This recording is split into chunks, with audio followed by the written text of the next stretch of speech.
My name is Matthew Hindman and I'm from the Efficiency Group. We are the designers and manufacturers of Energizer's new range of permanent merchandising displays, commonly known as the Gen units. I'm about to demonstrate in detail the assembly of a standard floor stand, which can be utilised for all the Gen 3, 4, 6 and 66. Firstly, however, I wish to go through some housekeeping with safe lifting practices, as all units weigh in excess of 25 kilos. We strongly recommend that all lifting should be done with a second person. Firstly, I want you to size up the load. Secondly, position your feet. Thirdly, secure your grip. Fourth, keep your back straight when lifting. Position your head and arms. And finally, use muscles in your legs, not in your backs. I repeat, all floor stands are a two-person lift. Now we'll get onto the displays, but I'd like to provide you with a tip. These clips here are a plastic injection moulded clip whereby you push it in to secure it. It increases the width here, securing the panels together. Should you wish to take them apart, you will notice that there is the pin that you've just pushed can be released by simply pushing further. You'll be able to release the unit, reduces the thickness there, and you'll be able to take it out. I've used a standard scan bar to do that. You can use a pen or what have you. To start off with, you'll need two legs. The legs have been drilled both sides so they can be used on either side of each other. It doesn't matter, there is no left or right. Position them in place, approximately for the width of the stand, and then grab the base upright. The base back frame can be seen by that panel upturned just here on the base. That needs to face forward and be positioned at the base of the unit.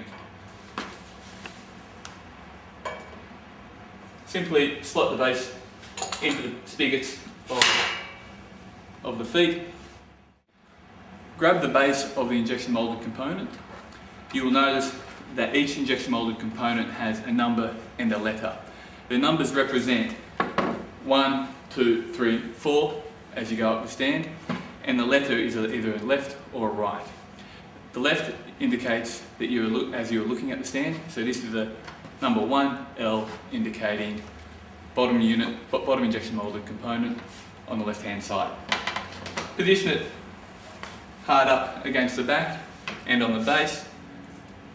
Grab some injection molded clip plugs and simply secure the unit to the stand using the holes provided.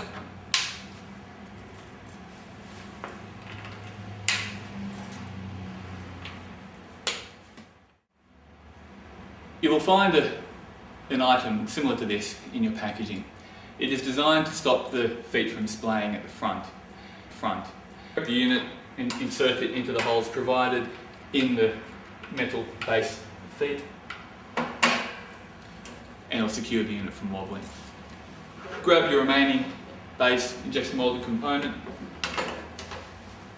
Simply once again fit it to the unit, and using the push plugs secure the unit.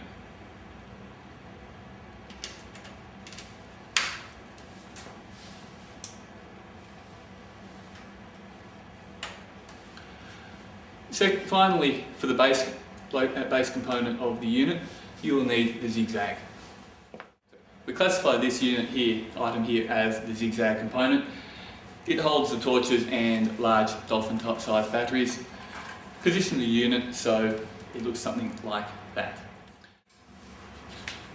The top panel of the zigzag here goes on the upturn of the base of the perforated metal.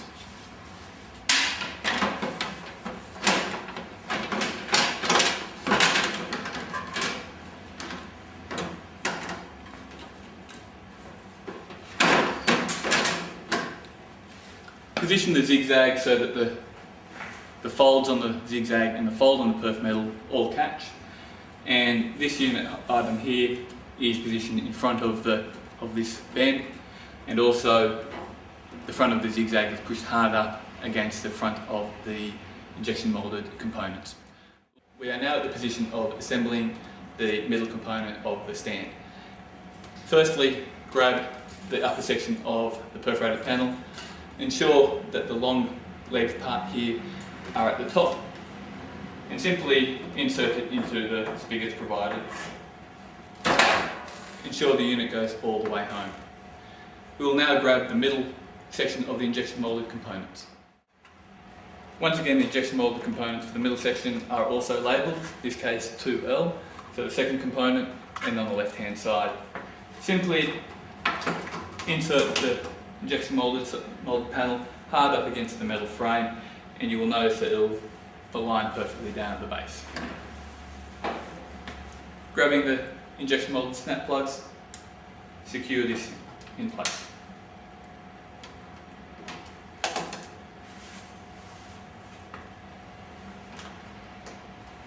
Repeat this process with the right hand side.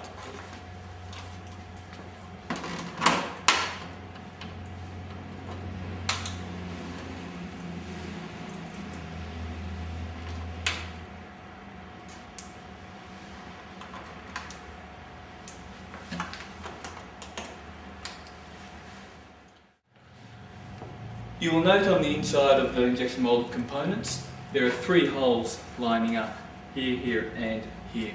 These holes are to be secured together using the injection moulded snap plugs, and it stops the side panels from wobbling and splaying out from each other.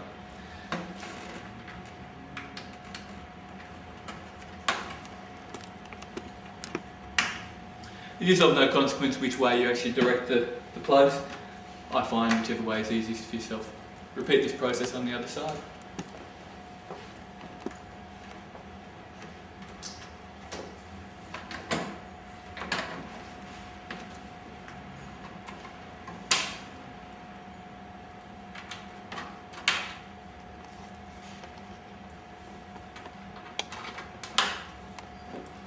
We'll now proceed to installing the upper panels of the injection moulded components.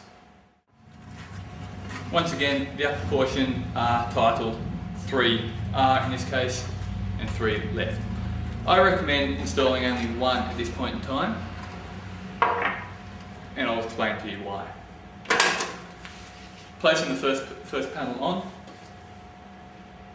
once again simply securing the unit with the snap plugs to the frame. In this case, there are only 2 holes to secure these 2 panels together.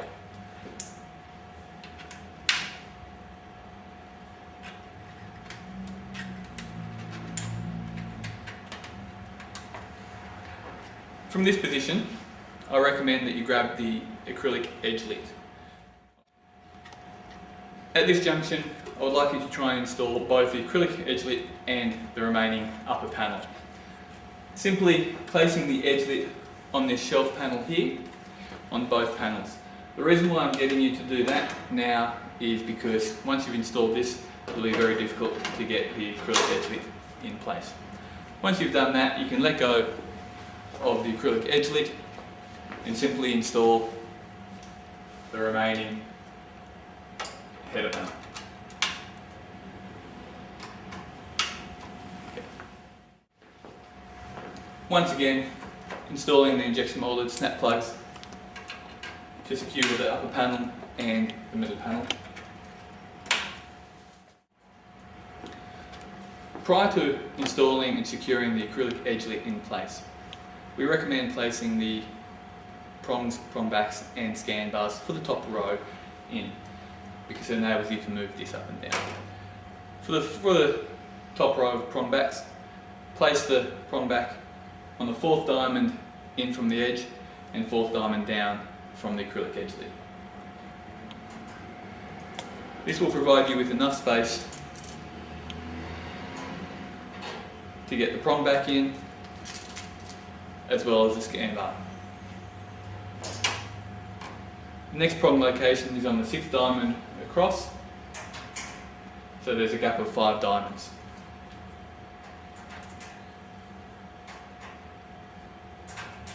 Repeat this process all the way through.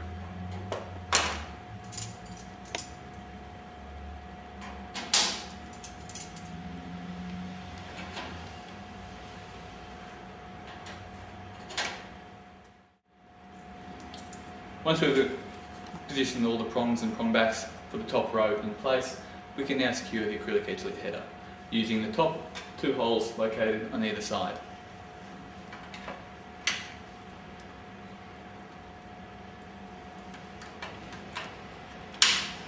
We are now in the position of installing the printed header panel. The header panel for all units is made up of 3 components: a double printed header panel plus 2 injection moulded components. These injection moulded components are titled with a number 4. They are identical, there is no left or right. What you will find on the injection moulded component are 2 rows of teeth. The header panel simply inserts in between those 2 rows of teeth. Firmly push the header panel to the very top and make sure the black panel is also inside that injection moulded panel. Repeat this process with the second panel.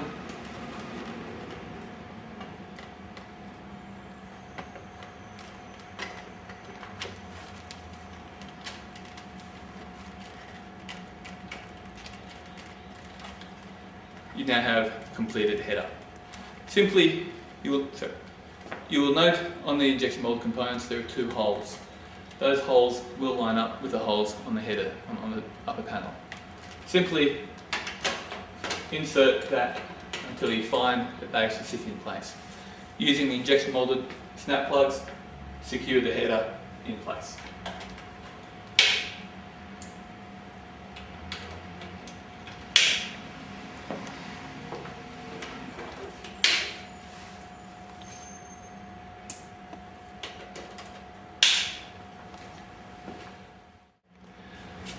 To complete the assembly, we've provided 2 sets of side wings. These side wings are identical in all manner and there is no left or right.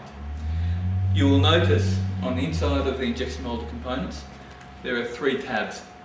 One's located here, the second one here and the third one approximately there. The holes of the blades will line up identically.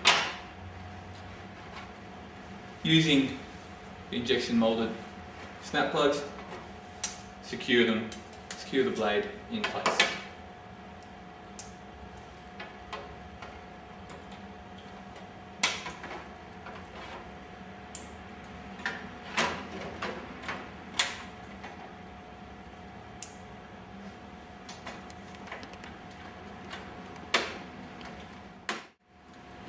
Repeat this process with the remaining side.